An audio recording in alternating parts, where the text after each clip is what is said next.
Good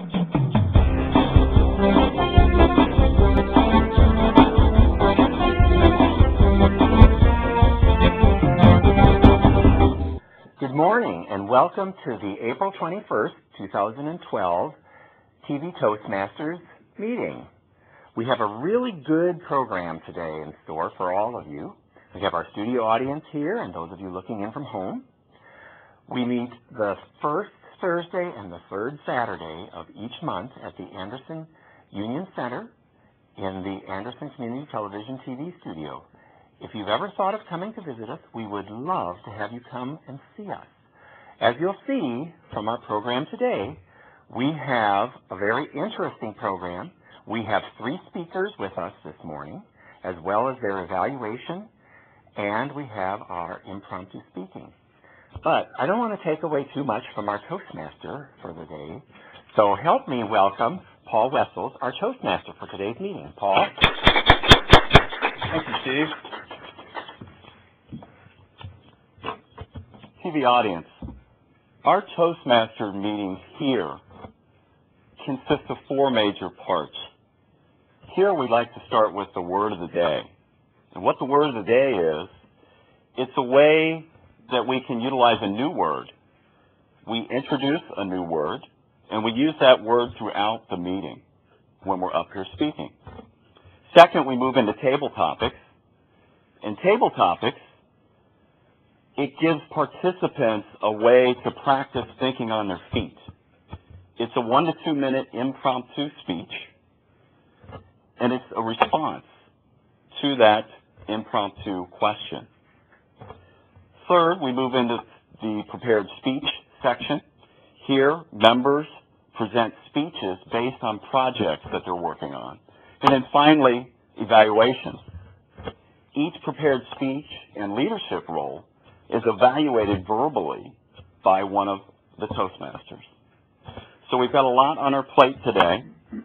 I'm going to start with the first area, which is the word of the day. I'm going to introduce Steve Ehrenholtz. He will be our grammarian, all-counter, and also supply us with our word of the day. Steve is a charter member of TV Toastmasters. He served as area governor. Steve is currently our club president. Please join me in welcoming Steve Ehrenholtz. Steve. Thank you, Mr. Toastmaster, fellow Toastmasters, and our honored guests looking in from home. Word of the day. I had one word I was looking up last night, but I couldn't figure out how to use it in our communication that we'll have here today. So I thought, let's see what the word of the day is, and if that's something I can use, we'll go with it. The word that I have for us to use today, and what I want you to do is try and use it in one of your speaking roles this morning, is gregarious. It's an adjective. I think a lot of Toastmasters tend to be gregarious, if not at the start. Later on in their Toastmaster career, they will get to that point. It means tending to associate with others of one's kind, social. It can also be marked by or indicating a liking for companionship, again sociable, of or relating to a social group. So that's probably what a lot of people think about with gregarious. They're very outgoing and personable. But another meaning can be growing in a cluster or a colony, and I had not seen that before. Living in contiguous nests, but not forming a true colony, and this is used especially when talking about wasps and bees. But we don't have any wasps or bees in our audience today. We have a bunch of Toastmasters, and I'm going to be listening to hear you use the word of the day, which is gregarious. Mr. Toastmaster? Thank you, Steve. Now remember, we've only got an hour, so let's not be too gregarious when we're up here. We're now going to move on to what I feel is the most interesting portion of our meeting. It is table topics. And I'm going to present a very gregarious person, the table topics master.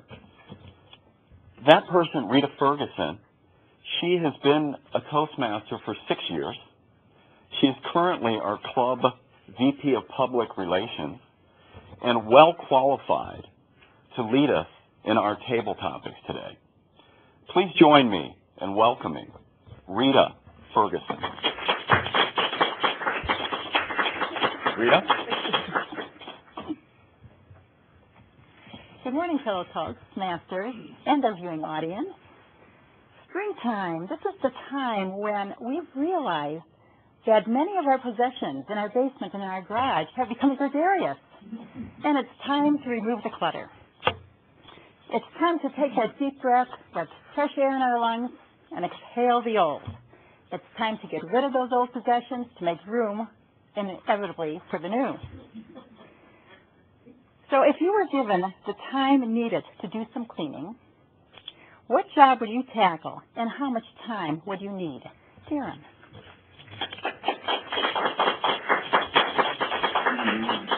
Thank you, Madam Tabletopics Master, fellow Toastmasters. That's an interesting question because we have a basement that is unbelievable.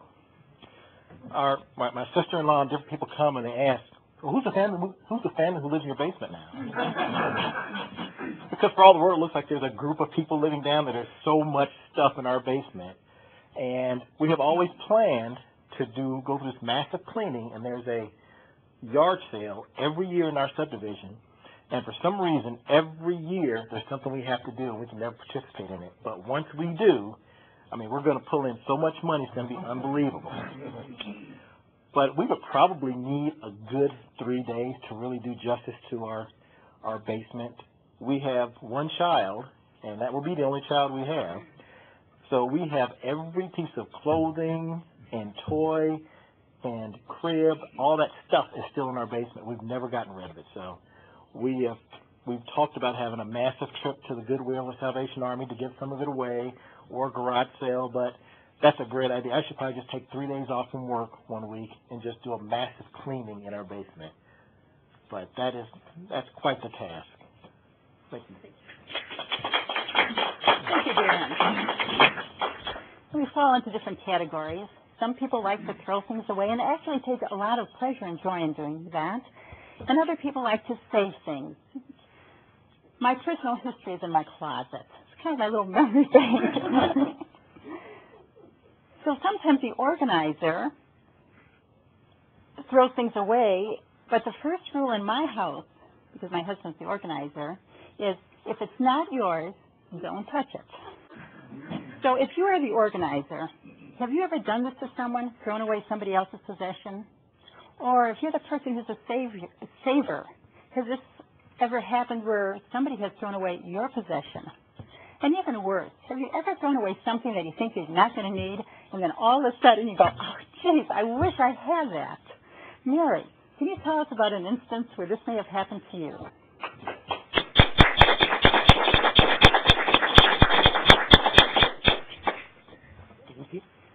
Well, yes, this has happened to me, and yes, I have done it to other people.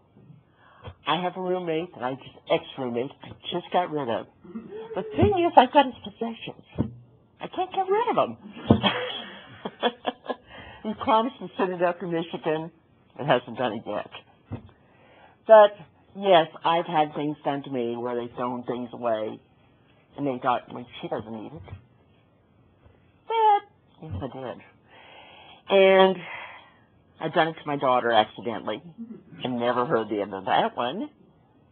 But besides everything else, nothing else. Thank you so much. Thank you. All right, so you finally decided, I'm going to do the big cleanup. What is your choice for disposing of items? Is it a yard sale? Is it a donation? Or do you have some other special method you like to use? Sheila.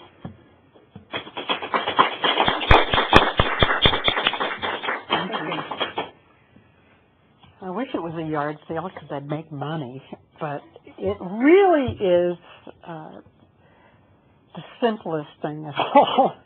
I live in a condo, and we have a basement laundry, and I sneak things down on a regular basis to a little table. You put things on that little table, and they mysteriously disappear. Some other pack rat is taking that thing away. I also fill my trunk on a regular basis with junk. I don't know where it comes from. I don't buy anything. So why do I have all of this junk? It seems to be multiplying in my closets, and I suspect one of my neighbors is bringing their junk to my house because there's no reason why I would have all of this stuff. I don't go shopping. I don't buy new things, but I seem to have all my closets full. I would like to think that I would have a yard sale, but I don't have the time, the energy, or the inclination to have a real yard sale. Now, if somebody else wants to have one, I am more than happy to give you everything I have left over in my house. So please, come and get it.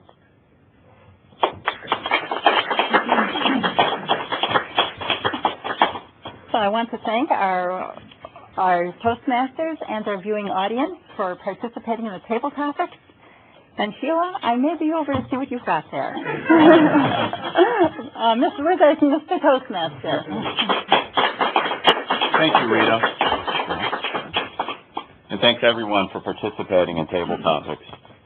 We now get to my favorite portion of the meeting, prepared speeches. It's kind of the meat and potatoes or the main course of the meeting. It's a portion of the meeting where people can actually prepare a speech, get up here and work on something from one of the communication manuals. And we're privileged, our first speaker today, Tehan, he's been a Toastmaster for about 6 months. He is working on his competent communication manual, project number 4, how to say it. The title of his speech is, "This should take no time at all." Sounds like a great title. Please join me in welcoming Tehan. Chris. Thank you, Mr. Toastmaster. As Mr. Toastmaster mentioned, the title of my speech is, "This should take no time at all." I have a bad habit when faced with a project by making it seemingly appear as clear and easy as a bright sunny day. Whether it's a chore around the house, a project at work, or some other task that pops up on my radar, I view it in my mind as a slam dunk. The issue with that, of course, is I'm 6 foot, 200 and some odd pounds, 39-year-old who can't jump very high. Yet for some reason, rather than take the prepared and reasoned approach, I procrastinate on something until it has to finally be done. When forced to, I dive right in without the proper consideration and respect for the task at hand. My most recent example, building my daughter a swing set. It started out with my wife finding a great deal for one online. She's an online shopper, and she was able to scour the internet and find one online. They would even ship it to the local store for free. "Sure, let's get it," I said. "I will get that done on a Saturday afternoon, no problem." 2 weeks later, after trying to convince my wife that conversation never happened, she dispatched me to the store to pick it up. I pulled the minivan around to the front, where they will be bringing it out, and there appears 2 guys wheeling out what appeared to be the USS Ronald Reagan in a cardboard box. I asked one of the workers how much that weighed. 250 pounds, he shot back. I said, "No, I didn't ask you to guess my weight. How much does the box weigh?" On that lonely drive home, I had to reflect on the fact that this wasn't such a great idea after all. I mean, this is why they build all those great parks in Anderson. We pay our property taxes. We should enjoy those parks. I was convinced as I pulled onto Route 32 that this is almost un-American to put a swing set up in your own backyard where only you can enjoy, rather than be gregarious out amongst your fellow citizens enjoying the camaraderie of those hot, sticky metal slides. Naturally, after getting it home and out of the car, that was enough for one day. That was weekend number 1. For weekend number 2, I was able to find the clever excuse of having my sister and family stay with us for a few days on their way up to Columbus for the Easter weekend. They live in Atlanta, so how often do we really see them, I said to myself. I mean, come on, it's important to spend time with family. As bad luck would have it, weekend number 3 was Easter weekend. You can't be erecting swing sets on Easter weekend. I don't ever recall hearing about jungle gyms in the Bible. even with the fact that Jesus was a carpenter. On weekend number 4, my luck ran out. Seeing my little girl's puppy dog eyes and my wife's assassin's glare, I knew the time had come to cut those annoying plastic wraps off around the box that you can never get off and pick up the directions to see what I'm in for. But wait, I can't start this yet. As I woke up on Saturday morning, it was raining. Glorious, much-needed rain. Our yard is already starting to dry out, you know.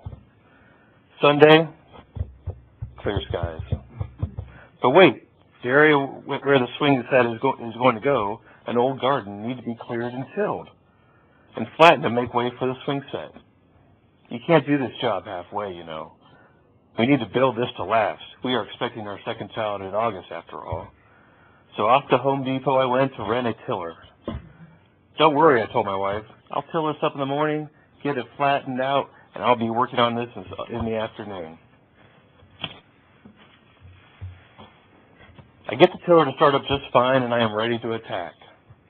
This is going to be fun, after all. The power tools, big, heavy equipment out in the garden, feeling like a real man.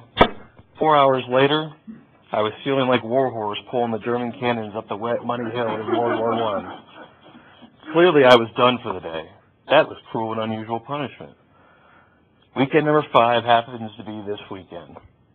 I even took Friday off to work on it, as I heard that they were calling for rain on Saturday. But first, I must flatten this now tilled area out so that it is level. After all, you don't want all the wood to be on uneven ground where it will eventually weaken from the stress. But that was easier said than done. I would rake dirt over here, and I would shovel and redistribute dirt over there.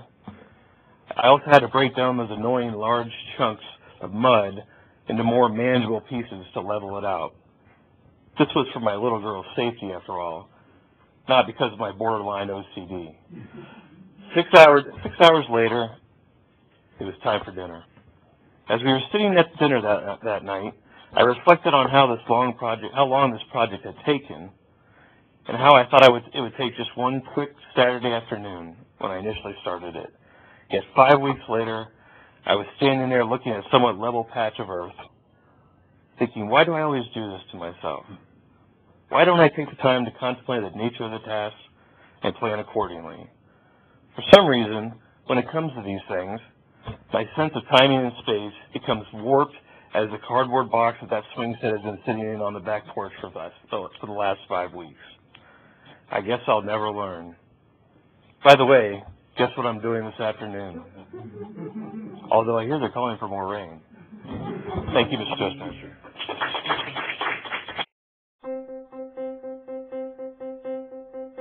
Name an effective political leader in history who couldn't speak well.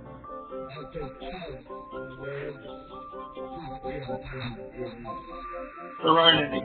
Because when it comes to a disease, freedom requires leadership, and leadership requires oratory. You have to speak to be heard. I have a dream. It's all about personal growth and guts. Never give in. Never, never, never.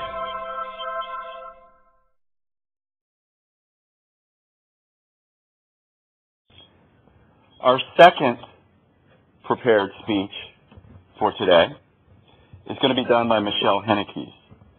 Michelle has been a Toastmaster for 2 years. She's working actually on her last project in the Competent Communication Manual. It's number 10, Inspire Your Audience. Michelle is currently our club VP of Education, and we look forward to her completing her Competent Communication Manual today. Please join me in welcoming Michelle Hennekes. Fellow Toastmasters and our guests at home. My speech today is titled, Give Them Wings. I thought it was out of my reach Those are the words that Helen spoke to me as we sat in her living room just about 6 weeks ago. Helen is the mother of two bright, young, sweet, timid girls that I have the privilege to mentor along with another friend of mine. Helen is a mother of 3 children. She's raising them on her own, and she's working a job making a minimal income. As we sat on her couch, she was referring to Camp Wings. She had seen a piece on Camp Wings on television on the news. And Camp Wings is a nonprofit organization. It's hosted by Her Space, and it gives young girls ages 12 to 16 the ultimate self-building experience by taking them out of their everyday environment. We were sitting there talking, and Helen said, I saw the clip, and I immediately thought of Shania and Cheyenne. How awesome would this experience be for them? But when they started talking about the cost associated with going to this camp, Helen shut the door. She confided in me, Michelle, it's enough to try to put food on the table and put shelter over their heads each month. I don't have the extra income to be able to give my children some of those experiences that help broaden their horizons. Well, coincidentally enough, I was at the hair salon waiting for my appointment, and I happened to stumble upon a flyer for Camp Wings. It caught my attention, the bright pink and orange colors and the butterflies on the flyer. And I, too, immediately thought of Shania and Cheyenne as soon as I read this. How great would this experience be for them? I didn't shut the door when I read the cost associated with it. My wheels started turning. How can we make this opportunity happen for these girls? That's why I was sitting on the couch in their living room that day.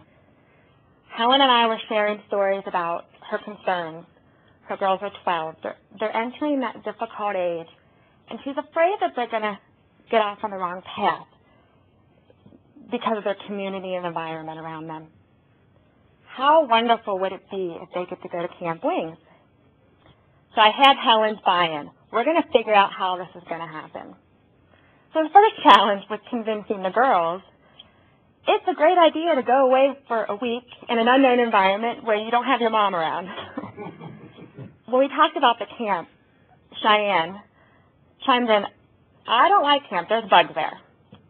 But after some encouraging discussions with the girls, we helped them realize you got to take opportunities as they come to your door. Don't let something pass you by because you're scared or you're timid or you're not really sure what it's about. Take the opportunity. What's the worst thing that can happen? The worst thing that can happen, I told them, is that you have to call your mom and have her come pick you up. Not that big of a deal. So the next challenge was getting the paperwork completed. We applied for financial aid, so that was an opportunity. And we had to get doctor's forms, release forms. Helen had to write an essay about why her girls should be able to attend. The girls had to write an essay about why they wanted to attend. So it wasn't an easy task. But on that Friday morning of the postmark deadline, I had everything completed. I went to the post office, dropped it in the mail, and a smile came across my face. Because in less than 6 weeks, these 2 girls will be attending Camp Wings. Being a mentor, according to dictionary.com, is defined as a trusted teacher or counselor. And to mentor is to advise or train. But I have a definition I want to share with you that I found I think truly captures what being a mentor is about. A gentleman by the name of Bob Proctor, who's a speaker and success coach, defines mentor as someone who sees more talent and ability within than you see in yourself and helps bring it out of you. I want to share a few statistics with you from Big Brothers and Big Sisters of America in regards to child mentoring. By spending just 1 hour a week with a child, they're 52% likely to skip a day of school. They're 37% less likely to skip a class. They're 46% less likely to start using drugs, and they're 27% less likely to start drinking, and 33% less likely to hit someone. Pretty startling statistics. 1 hour a week, and think of the difference that can be made in a child's life. But mentoring is not just about benefiting the mentee. It's a two-way relationship, and I've been on both sides. I've been a mentee, I've been a mentor, and I can say they're equally rewarding relationships. As a mentor, your goal is to help your mentor improve their skills in decision-making and goal setting, to help them be more gregarious, help them be a risk-taker, increase their self-esteem. So something simple that we do with Shania and Cheyenne, we walk into a restaurant. We tell them, go up and tell the host how many we need for the table. We make them order their own food. If they want something like a refill, they have to have enough courage to ask for it themselves. It's amazing. Now they don't even look at us to ask. They ask the waitress themselves. Simple self-building confidence. It gives them a different perspective. It's something that they may not get at home or from school. It allows them to really broaden their horizons and get a different viewpoint. And then it exposes them to unexplored opportunities. And that's exactly what we did with the camp. We just took something that Helen thought was out of the reach of her kids and put it in front of them. It was still their decision whether to go and to get the paperwork together and so forth. So it's about bringing an opportunity within reach. As a mentor, you're a teacher, you're a motivator, and a coach. But what does it do for you? It helps enhance your leadership skills, something that will benefit you in your everyday life, at work, at home, in a social environment. It also improves your performance. When you know that someone else is looking to you for guidance, you start to take more thought about the decisions you make, and you want to live by example. You also gain confidence in yourself. Sometimes it wasn't the easiest for me to go into a community of an underprivileged environment and walk up to the door and knock on and say, I'm taking your kids for the next couple hours. It was a little bit intimidating, but now I have the confidence to do that. And finally, last but not least, it gives you a sense of accomplishment by impacting somebody else's life in a positive way. So mentoring is a truly rewarding experience. And it's not just, it doesn't have to be with a child. I challenge you to take a look around and see, where could I be a mentor? Is it at work for a new hire? Is it a college student who's at that stage in their life and not really sure what they want to do? Is it in your own Toastmasters club? I'm actually a mentee in Toastmasters. Rick Barron is my mentor. And boy, Rick challenges me. You all know that. Michelle, how can you make your speech more relevant? How can you make it more exciting, more emotion? Michelle, you don't need your notes. So take a look around. That's the challenge I say to you today. Is there a way that you can make a difference in somebody's life? It doesn't have to be a huge commitment. It doesn't have to be every day. 1 hour a week, and you can change somebody's life. It's about giving somebody wings so that they can spread their wings and fly. Thank you. Thank you. Wow, what an inspiring speech about your mentoring experience with Cheyenne and Shania.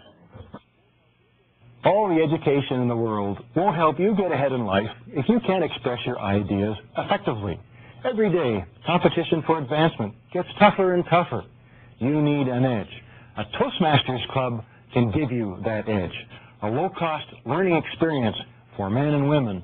Toastmasters gives you the confidence to express your ideas to anyone. Get the Toastmasters edge.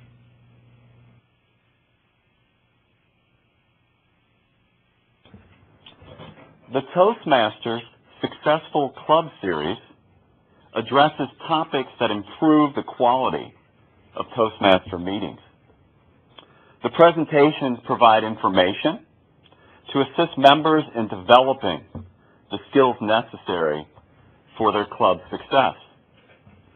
Today, Rick Barron will present Evaluate to Motivate from the Successful Club series. Rick will explain the importance of speech evaluations and how to present them.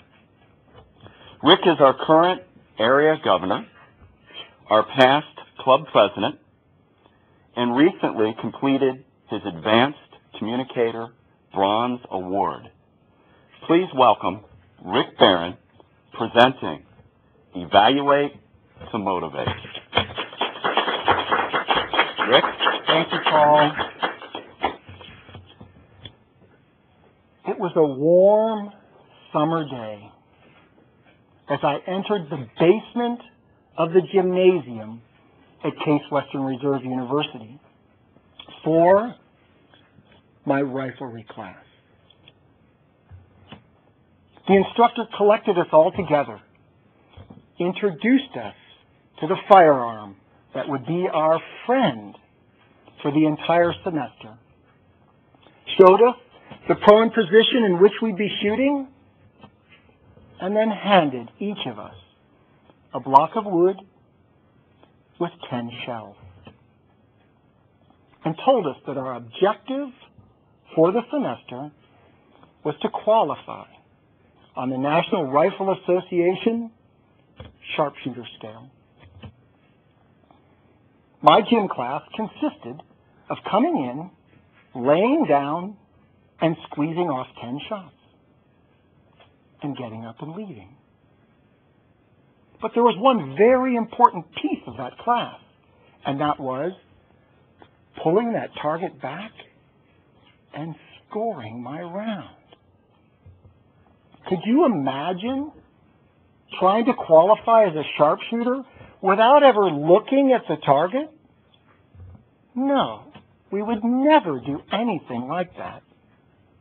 And the same is true here in Toastmasters. Everything we do is evaluated, providing us that feedback and that opportunity to grow and learn. Because effective feedback, we all benefit through effective feedback. As an audience member, when we see a great evaluation, that helps us understand what a good evaluation looks like. As an evaluator, we have to improve our listening skills and our ability to speak extemporaneously. The speaker benefits in a number of ways by receiving immediate feedback. Have you ever taken an exam and had to go wait days or weeks before you got the feedback, wondering how you did? Or have you ever taken one of those things online where your score pops up immediately and you go, yes, I passed? Much better to get the feedback immediately afterwards while it's still fresh, and you have an opportunity to think through in your own mind, okay, I understand, I see how I could have improved that, and it's nice to know that somebody recognized the time and attention that I put into the detail of the speech that I gave. In addition, evaluations provide a different perspective. As we sit and work on our speeches, I feel like I'm in a cocoon, isolated, focused exclusively on me and my interpretation of the topic. If I have a mentor and choose to use that mentor, there's another opportunity to benefit from a different perspective. But sitting in a Toastmasters meeting, delivering a speech, and then having someone totally unrelated come up and provide their perspective is critical in helping me make sure that I hit my mark, that I really hit the mark that I was after. Evaluations also help build self-esteem. As you heard, Michelle finished up her competent communication manual. 10 speeches that she's given. Over the past few years, we've got to watch Michelle grow and develop. And over the past 6 months, Chris as well. Numerous things that they have improved on time after time after time. And we come up here and we tell them that. We recognize the improvements that they've made and help build and sustain that self-esteem. In Toastmasters, we use a theory of evaluation called tell and sell. The evaluator comes up here and speaks to the person who gave the speech. The person who gave the speech has the opportunity to sit and listen intently, focused on the words that are given to them, and it gives us the opportunity to keep the meeting going by not having distractions from all these other comments coming in from various people. Few tips for improving our evaluations. Number one, prepare beforehand.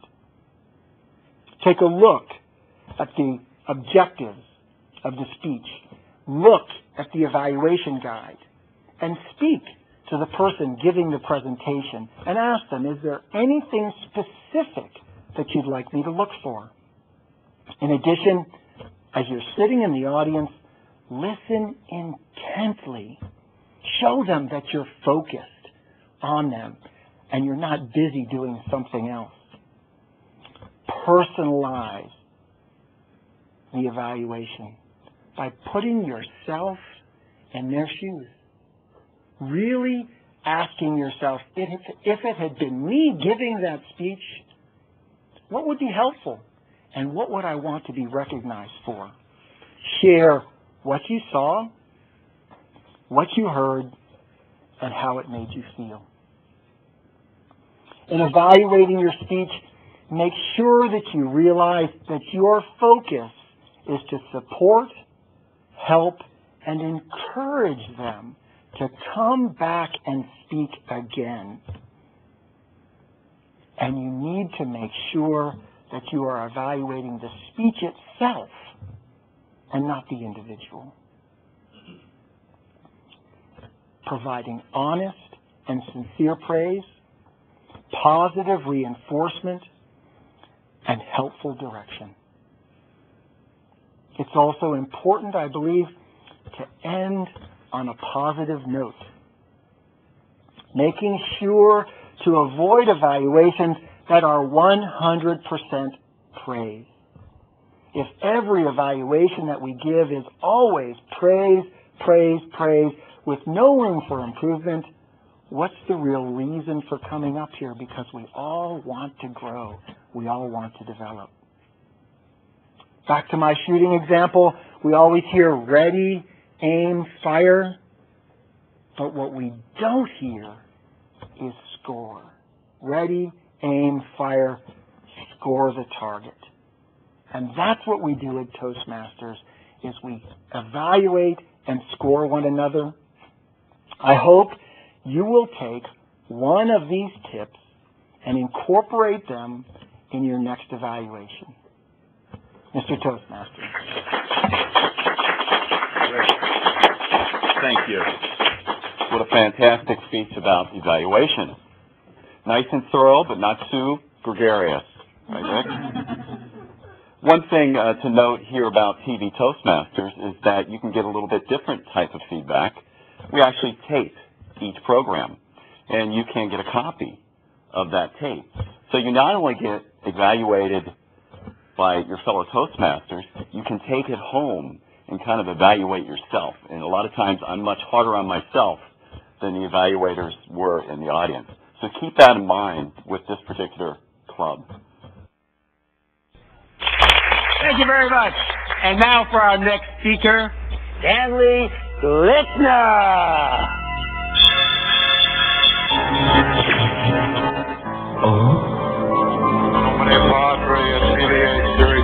Speaking in public doesn't have to be a despot. At Toastmasters, we can help you overcome your fears.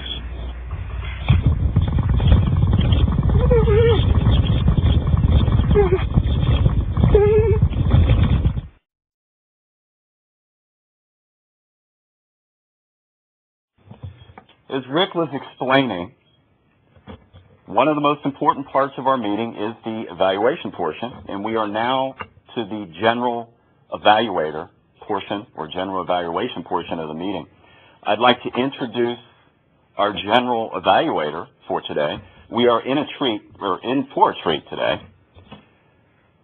This person, Carol Cormlick, is not only the club treasurer, but I feel more of a matriarch or a diva. She's the TV Toastmaster diva. She joined in 1996. Since then, she has helped many of us improve the way we speak in public.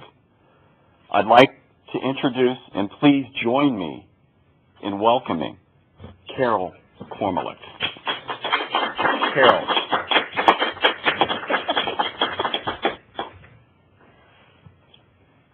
Thank you, Mr. Toastmaster, fellow Toastmasters, and our most welcome viewing audience. Today, as a general evaluator, once you become a DTM, that's called don't time me because we become very gregarious. I will try to keep my comments brief today. Evaluation is a difficult task for me because just having had my 79th birthday, I don't like to be writing. I want to be listening to your speech. And if I don't write down my thought of what I liked, by the time your speech is over, I don't remember what it was. So I find it very difficult. I hope it's not as difficult for you. And Rick mentioned about giving praise. If you do give praise, give a specific example of why you like that speech. Instead of saying you had a great speech, why? What specific example? What hit home? Giving wings, whatever it was. Our first evaluator today, evaluating Chris, will be Steve Aaron Holtz, Distinguished Toastmaster.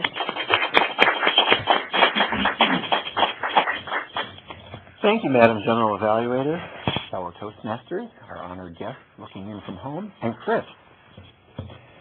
Chris gave us a speech which was the fourth one in the Competent Communicator Manual. It is how to say it. And one of the things that he was looking at was his use of words. I have a number of things here that I'll comment on. First of all, I thoroughly enjoyed your speech. You wanted to use some rhetorical devices, similes, metaphors. One of the ones I really liked was when you were talking about this play set being wheeled out of Home Depot and that it looked like the USS Ronald Reagan in a box. I thought, yeah, if you look at the dimensions of it or the weight of it, that's not that big until you get it. So I thought some of your word choices and your word pictures that you used in your speech were really good. You were very conversational in your choice of words. I didn't detect any jargon or unnecessarily complex words. You weren't using a $1.50 word when a 25-cent one would work. Your speech had a logical progression to it. I got a little lost at the second week. So, Carol, you don't have the monopoly on forgetting things that have just happened and not writing them down. You gave us a logical progression of your speech and the course of events and how this was stringing itself on. One of the other things that you did, and I would have liked to have seen a bit more of it, was the use of body language and hand gestures. You were rather rigid up here, and I figured I don't have to talk about it too much, but when you get your DVD, watch it and see how you were basically bracing yourself up here. I liked it when you were talking about moving the soil and you had kind of raking the ground. Another area that I think you could enhance your speech would be with a little more vocal variety. I have problems I'm always working on as far as not getting too monotonic. You had some places where you could have used some vocal variety to enhance your message. I have found your subtle, self-deprecating humor very good. I can relate to your challenges. I did that last weekend when we had a tree taken down, and I thought, I'll have 3 yards of dirt brought at the same time. Well, A cubic yard is a ton, and I shoveled 3 cubic yards. So, but that was one of those where when you want to put your car in the garage, you got to get the pile of dirt out of the way. I think that you showed us some of the same things with, this won't take long to put this gym set up. And then it's like, okay, I need to do this. I have to level the soil. It's raining. We've got company. And it gets to the point where one of the phrases you used that was really good was, my little girl's puppy dog eyes and my wife's assassin's glare. Didn't leave much doubt as to it's time to move and do something. I enjoyed your speech very much. I look forward to hearing your next one. Keep up the good work. Madam General Evaluator. Thank you, Steve.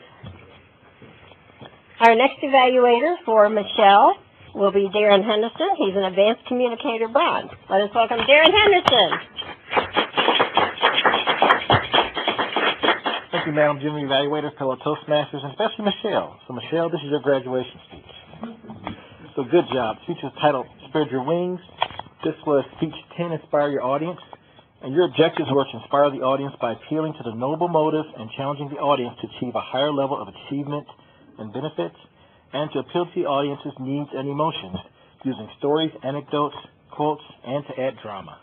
I think you did an excellent job, and this evaluation will be on an advanced level because I think the evaluations are somewhat relative in that I think now you kind of progressed from the first speech you gave. I think I remember your icebreaker now to 10th speech, so I'm going to evaluate you probably on a higher plane than you probably got evaluated about 2 years ago because I think you've progressed so much. Very good speech is about mentorship, and first of all, as far as how you performed, I thought you got up here, you were very confident, you had good pace, good eye contact. You have very minimal use of notes. I think you had some notes, but you very rarely referred to them. You did have good movement. I think, obviously, you're somewhat limited up on this lectern, but I guess around the confines of the lectern, I think you had very good movement. I think you made a point with your eye contact specifically that you would move purposely from person to person. You didn't dart, but also you didn't focus on one side of the room. So I think you did a very good job from an eye contact standpoint. Once again, very good movement, very good body language. There are a couple of times where you did purposely, use some body language to prove the point you were trying to get across. I thought, one of the main things about the speech was it was supposed to be inspiring, and definitely you did inspire us. And I thought you had a great theme, which was, I think, and I quote, bring opportunity within reach, meaning you're not going to do it for the mentor, but you're definitely going to try to help them achieve the goals that they need to achieve. One really important factor, I think, we could tell you really felt emotion about this topic, and that you really feel strongly about Cheyenne and Shania. And that was part of your goals, were to actually show that emotion. I think you did a very good job in that way. Also, it was a very well-organized speech because you kind of took us through some of the personal anecdotes with your 2 mentees, but then you also gave us some statistics about how mentorship benefits, the mentee as well as the person who's mentoring the person. So I thought you did a very good job in that respect. I only had a couple improvements, and once again, these are kind of on a higher level since now you are a competent communicator at this point. I thought a little bit more vocal variety may have impacted your emotional appeal a little bit better. I think you had good vocal variety, but kind of taken it to the next level, I think it could have been even more impactful with some additional vocal variety in certain places. And the other thing is, this is somewhat of an advanced tactic, but to use more dramatic pauses. I mean, once again, I think you had very good pacing, but there are probably a couple of times where you could have stopped and just kind of looked at the audience and just kind of driven your point home a little bit more forcefully, but some dramatic pauses. But overall, it was a great speech. I think, once again, I think you did inspire the audience to maybe get into doing some mentoring, because I think you really showed the benefits, not only to the person you're mentoring, but to yourself also. So great speech, good job, and congratulations.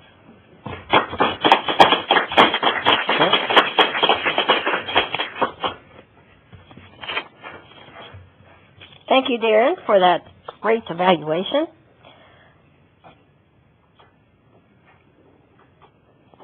We have no evaluator for Rick, and when you get after the meeting, if you would give Rick some good ideas, and I may have a few when I do the general evaluator. We will now come to the part where we learn how many of us use gregarious today. And our Alconnor Grammarian report will be given by Steve Ehrenholtz.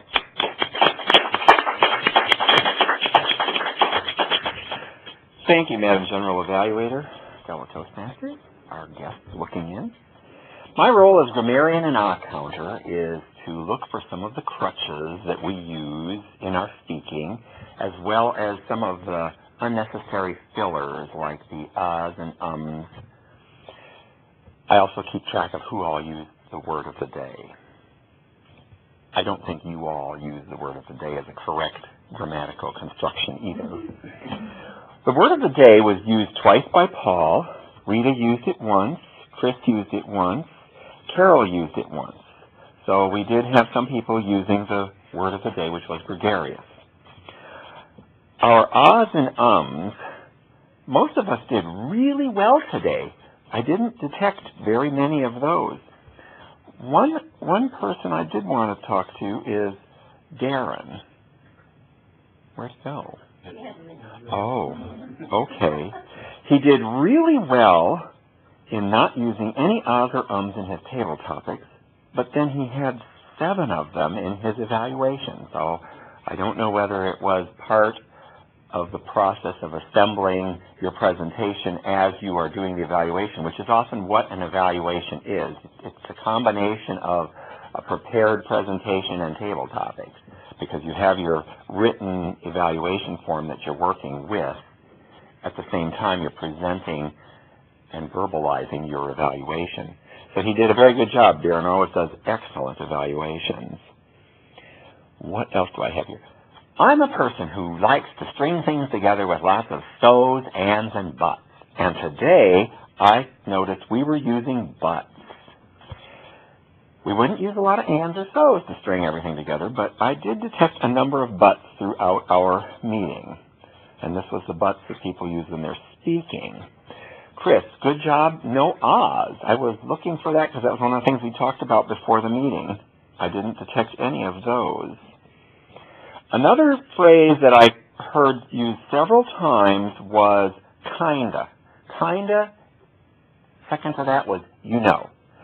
We really don't need those. That's a filler. You can just stop.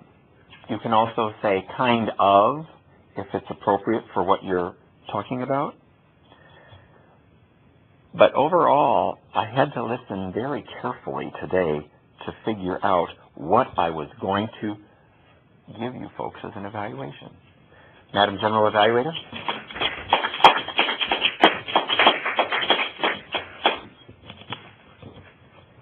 Thank you, Steve, for that. Thank you very much for being here today. I do wrap up with my part of the meeting by the General Evaluator comments. We had a great meeting today. I enjoyed it. One of the things is the General Evaluator and trying to write and listen. I missed the USS and the Ronald Reagan because I thought all those pounds, I didn't understand that. So thanks to a good listener on the evaluator, I heard that. And Darren listened well, and when you say something that you did well, if you give a specific example of what was done well, that is very good. And Steve, the word of the day, gregarious, I love it because I am, and I use it all the time. I will now return control of our meeting to our Toastmaster, Paul Wessels. Thank you, Carol. Wow, what a meeting. It was great. We learned a little bit about procrastination in a humorous way, I thought, the value of mentoring, and then finally the value and importance of feedback and general evaluation. So with that, I'd like to turn the meeting over to our president, Steve Ehrenholtz. Steve. Thank you, Paul. Let's give Paul a round of applause for your Toastmaster today. Thank you all for joining us this morning. We encourage you to come visit us at 7855 Mile Road, the Anderson Center, the first Thursday and third Saturday of each month. Our next meeting will be on Thursday, May 3rd at 6 p.m. We'd love to see you here. Please come and check out Toastmasters and watch how we grow in our communication and leadership. Have a good week.